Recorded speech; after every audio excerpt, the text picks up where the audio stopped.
Vamos ler com a ajuda de Deus e a guia do Espírito Santo, os Salmos 90.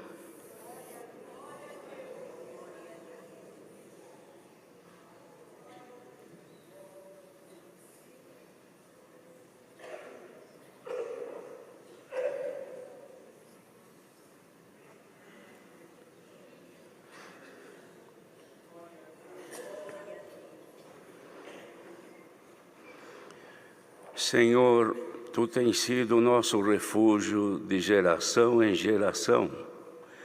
Antes que os montes nascessem, ou que Tu formasses a terra e o mundo, sim, de eternidade a eternidade, Tu és Deus. Tu reduzes o homem à destruição e dizes: volvei, filhos dos homens. Porque 1000 anos são aos Teus olhos como o dia de ontem que passou, e como a vigília da noite. Tu os levas como corrente de água, são como um sono, são como a erva que cresce de madrugada. De madrugada cresce e floresce, à tarde corta-se e seca. Pois somos consumidos pela Tua ira, e pelo Teu furor somos angustiados. Diante de Ti puseste as nossas iniquidades, os nossos pecados ocultos à luz do Teu rosto.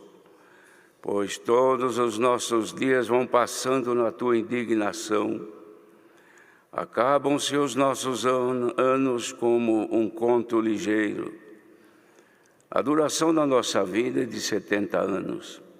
E se alguns, pela sua robustez, chegam a 80 anos, o melhor deles é canseira e enfado, pois passa rapidamente e nós voamos. Quem conhece o poder da Tua ira e a Tua cólera, segundo o temor que Te é devido? Ensina-nos a contar os nossos dias, de tal maneira que alcancemos corações sábios. Volta-te para nós, Senhor, até quando? E aplaca-te para com os Teus servos.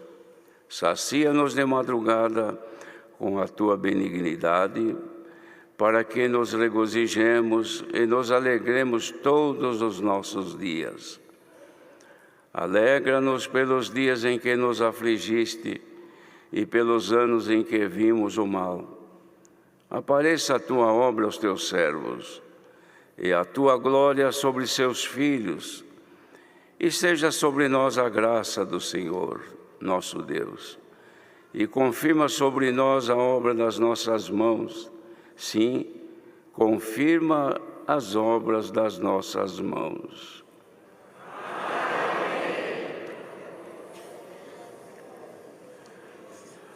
Louvado seja Deus. Irmãos, é o que me veio avante de ler, esperando que esteja contido na leitura deste capítulo aquilo que o Senhor quer falar conosco nesta manhã.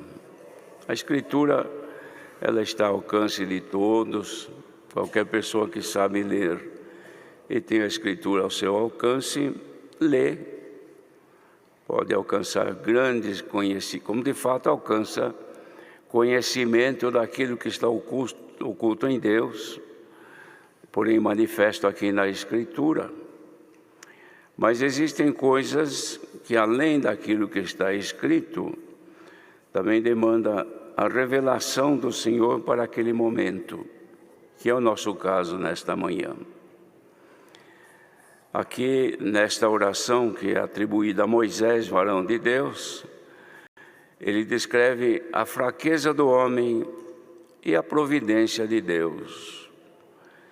Ele inicia, então, já neste texto, falando com o Senhor, declarando que o Senhor havia sido para ele, para Moisés, refúgio, e ele afirmava que era de geração em geração, isto é, um refúgio, um socorro, que não era somente momentâneo, mas ele sempre existia e haveria de existir para aqueles que buscassem o Senhor. Descrevia também, irmãos, a eternidade do nosso Deus. antes que os montes nascessem, ou que fosse formado a terra e o mundo, sim, de eternidade a eternidade. Eternidade não existe definição de duração, de tempo, porque é para sempre. Se uma eternidade é sempre, imaginemos uma eternidade de eternidade. Sempre existiu o Senhor, e Ele sempre foi Deus. E agora ele passa a descrever então, irmãos, a comparação, a condição do homem perante Deus. O homem não é só o sexo masculino, é o ser humano, as pessoas. Ele dizia assim: tu reduzes o homem ou as pessoas à destruição, e depois dizes: volvei, filhos dos homens. Então, os irmãos imaginam, por que ele escreve que as pessoas são reduzidas à destruição? Destruição é forma de desfazer alguma coisa que existe, acabar com alguma coisa. Mas no caso aqui, essa destruição é a vida do ser humano. Reduz o homem à destruição e depois diz: volvei, filhos dos homens. Quer dizer, voltai. Então, primeiro, ele ordena a destruição e depois ele ordena a volta do homem para ele. Aqui reside, irmãos, o lugar onde começou a aparecer a misericórdia de Deus em favor do pecador. O homem foi reduzido à destruição por causa do pecado. Enquanto não havia o pecado em Adão e Eva, não existia a morte, porque eles foram feitos, irmãos, para viverem sempre. Não havia morte.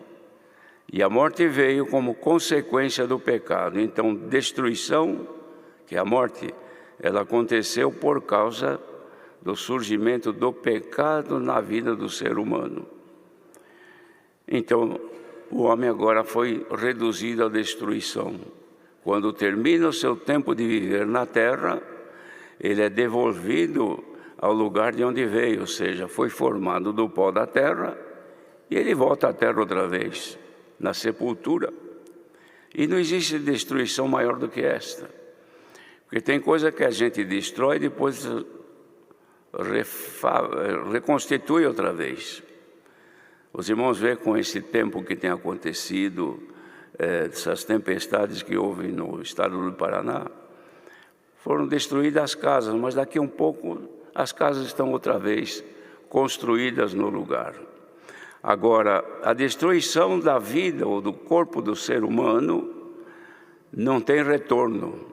Acabou, destruiu, já ficou somente na história, se teve nome na história. Se não, nem na história fica.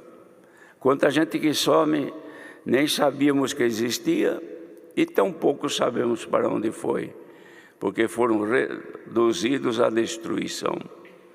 Mas agora, irmãos, cumpre-se a ordem de Deus: volvei, filhos dos homens. Foi decretada uma volta do homem, dos descendentes de Abraão, para Deus. Ele fala aqui também, irmãos, da imutabilidade de Deus e da sua duração, que não se conta como ele vive ou existe de eternidade a eternidade. Então ele fala: 1000 anos para o Senhor, aos teus olhos, somos como o dia de ontem que passou, como a vigília da noite, que alguém estava vigiando durante a noite e a noite já acabou. 1000 anos para o Senhor não é nada. E diz: tu os levas como corrente de água, o homem, como um sono, como a erva que cresce de madrugada, floresce, depois é cortada e seca. Somos consumidos pela tua ira, a ira de Deus por causa do pecado, e pelo furor do Senhor também ele decidiu e definiu a angústia para os que pecam. consequência do pecado. E depois porque aqui, irmãos, ele faz sempre uma contraposição à posição de Deus. O que é o homem como nada? Os defeitos e a falibilidade do ser humano, a fragilidade do ser humano, a fraqueza do homem. E diz que a nossa duração é de 70 anos, alguns pela robustez chega até 80 ou até mais. Mas tudo isso é um sono, é um tempo que não é possível nem de esperar muito, porque passa muito rápido.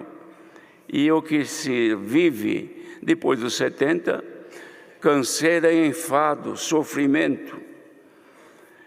Depois então ele passa a perguntar ao Senhor: quem conhece o poder da tua ira e da tua cólera, segundo o temor que te é devido? E agora passa então as petições, a clamar a Deus diante da fragilidade como homem. Diante de tudo isso, ele dizia: então, Senhor, ensina-nos a contar os nossos dias, de tal maneira que alcancemos corações sábios. É um pedido sábio isso aqui, irmãos. Contar os dias. Ninguém faz isso. A gente costuma contar os anos. E quando a pessoa muda de um ano para outro, ou seja, a sua idade passa a contar com um número maior agora, tem muitos que festejam, outros até lamentam, mas considero. Agora, cada dia que passa, ninguém pensa nisto. Então ele falava: ensina-nos a contar os nossos dias, de tal maneira que a gente alcance sabedoria, de ver que eles passam muito rápido e que temos um compromisso assumido contigo, de voltar para ti como tu ordenaste. Nós não fazemos isto, mas seria bom pensar nisto e de falar com o Senhor: Senhor, hoje para nós aqui é um domingo, mas esse domingo passa rápido, porque o sábado passou, nem percebi, quando vi, dormi e já acordei no domingo. Mas eu queria alcançar o coração sábio para contar os meus dias. Aí ele fala: volta-te para nós, Senhor. Até quando? Aplaca-te para com os teus servos, para todos nós. Aplacar é reter-se, porque a ira do Senhor dura só um momento. No seu favor está a vida. E nós vivemos pelo favor de Deus, porque no favor de Deus está a nossa vida. Vida deste corpo. Mas a vida deste corpo dá para se contar a cada dia, ou até a cada hora. Se alguém quiser: meu Deus, já vivi desde a hora que eu levantei até agora, ainda estou viva, ainda estou vivo. A gente não pensa assim, porque estamos confiantes que vamos viver para sempre aqui. Aí ele dizia assim: sacia-nos de madrugada com a tua benignidade, para que nos regozijemos e nos alegremos nos dias que ainda restam para nós.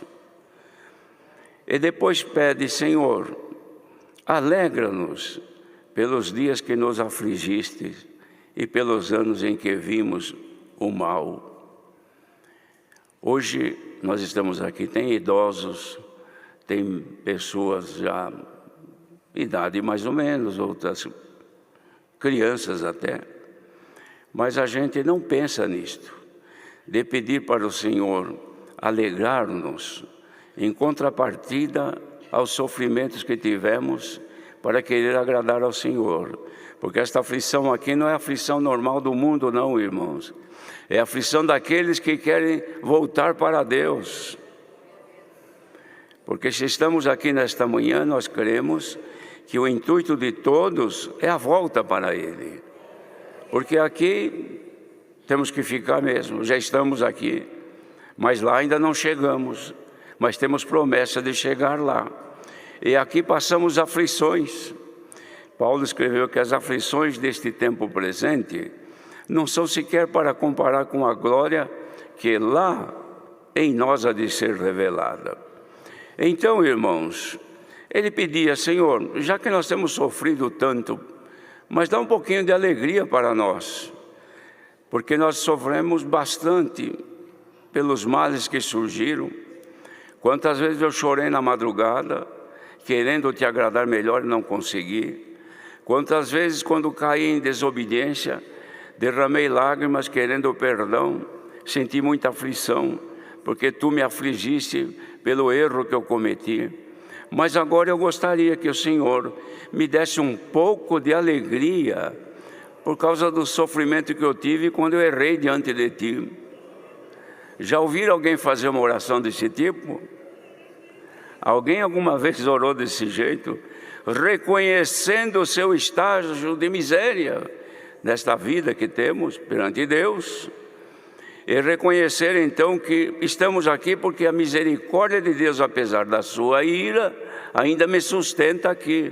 Eu ainda estou de pé na presença de Deus. Então, Senhor, se é agradável a Ti, me dê um pouco de alegria de viver na graça do Teu Filho. Aí então, ele faz um outro pedido. Apareça a Tua obra aos Teus servos e a Tua glória sobre seus filhos. E sobre nós, a graça do Senhor nosso Deus. Olha que pedido sábio, irmãos. Pedir ao Senhor Deus que faça aparecer sobre nós a sua glória e sobre a nossa descendência também. Porque nós não somos egoístas, que oramos só por nós. Oramos por nós, pela nossa família, pela nossa irmandade, pelos que conhecemos, até por aquele que não conhecemos, pedindo que a glória de Deus que vier sobre nós também os alcance. E que sobre nós seja a graça do Senhor Jesus, que é o Senhor nosso Deus. Nós estamos hoje na graça de Jesus, que também era Deus. A graça do Senhor Jesus está sobre nós. E que isto não desapareça, porque enquanto ela estiver sobre nós, nós estaremos na condição de agraciados de Deus. Quando o anjo apareceu para falar com Maria, qual foi a sua saudação? Ele trazia a bênção que a humanidade não conhecia. Ele trazia o anúncio que a humanidade vivia num sufoco por causa das condenações e a ira de Deus que estava sobre o povo. E ele anunciava e disse a Maria: ó Maria, salve, agraciada, o Senhor é contigo. Aquela hora ela recebeu a graça de Deus. E o que sucedeu com ela? Recebendo a graça de Deus sobre ela, passou a gerar Jesus Cristo no seu ventre. Estamos aqui, irmãos, agraciados de Deus. Aos agraciados de Deus, não é o pecado, a força do pecado e da maldade que vai nos levar longe de Deus, porque enquanto a graça estiver sobre nós, o pecado não terá poder sobre nós. Enquanto a graça do Senhor Jesus estiver nos cobrindo, o mal, o desejo ou a intenção das trevas de nos atingir, de querer nos fazer cair, nos tirar, nos afundar neste mundo, a graça nos guarda, irmãos. É uma proteção para nós. E hoje a oração de Moisés clama a Deus que apareça sobre nós a obra de Deus em nós e a sua graça também nos cubra. Então, sirva para todos que estão ouvindo esta palavra nesta manhã o pedido que este servo de Deus fez, Moisés, pedindo que sobre nós aparecesse a graça de nosso Deus. Quem está aqui hoje quer sair daqui agraciado do Senhor, com a certeza de que está recebendo a graça, mas eu já criei, já tenho a graça. Você tem a graça, mas você quer receber nesta manhã os frutos desta bendita graça que está sobre ti? É o que o Senhor pode derramar sobre nós nesta manhã. Irmão, se lembra que na oração foi pedido que o Senhor derramasse os seus dons, visíveis e invisíveis, sensíveis para quem está fora, mas sensíveis para quem recebe. Quem recebe a graça do Senhor Jesus passa a ser participante dos dons que Jesus prometeu. Subiu ao alto, levou o cativeiro e deu dons aos homens. Dons são dádivas, são presentes que o Senhor dá para nós, irmãos, para nós lhe agradarmos. E por esse pedido, para que apareça sobre nós a glória do Senhor Deus e também a graça do Senhor Jesus, que confirma sobre nós as obras das nossas mãos. Esta é a resposta da oração de muitos que nesta manhã ou nesses dias têm feito ao Senhor: Senhor, me agracie, me dê alguma coisa que eu preciso, eu quero te servir melhor, eu quero te agradar melhor, eu quero sentir a alegria em contrapartida dos sofrimentos que eu tenho tido no passado. Se é esta a proposta de alguns aqui nesta manhã, então receba pela tua comunhão a resposta de Deus. Seja a graça do Senhor Jesus sobre ti, que ela te cubra nesta manhã e que os frutos delas apareçam na tua vida. E se aparecerem os frutos da graça na tua vida, você sairá daqui diferente como aqui vieste, na comunhão que tens agora, no desejo de coração que tu manifestas agora diante de Deus através da palavra. Receba como vindo dos céus a graça e as virtudes nela contidas. Seja cheia a tua vida da graça do Senhor. Confirmar as obras das nossas mãos. Irmãos, é tão difícil, é tão ruim, pessoas que fazem um trabalho para um terceiro, para alguém, está fazendo um serviço, foi contratado para fazer um trabalho para alguém, está trabalhando, fazendo o melhor que pode, caprichando, cuidando com zelo, com cuidado, dentro de todo o que é norma para que seja perfeito, mas nunca a pessoa que lhe contratou diz alguma coisa, nunca fala nada, não confirma. Ele está trabalhando, será que o que eu estou fazendo está agradando aquele que me contratou? Eu estou fazendo o melhor que eu posso. Eu não consigo fazer melhor, mas eu estou me dedicando.